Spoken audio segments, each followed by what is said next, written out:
Wow, sanibonani, Ndumiswa kaDlamini. I'm so excited. Finally, I get to sit here representing the custodians of, what do they call it?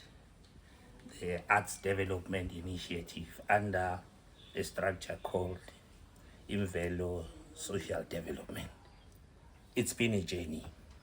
Umuntu uphume emakhaya. I was born from a village called Embo, and I grew up there. And I've been all over the place, from Hammer State, you name a Pine Town. And here we are now. We shoulder the responsibility to make sure that young people do not go stray because Tina, we don't share what is supposed to be our responsibilities with them.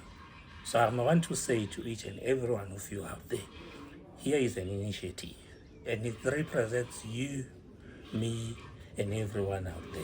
We are more than just arts. We are more than just expressions.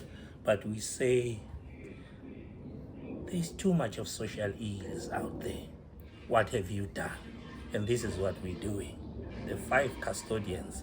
I am Udebute Nobala. We have Nobala. We have Uslalo. We have everyone involved.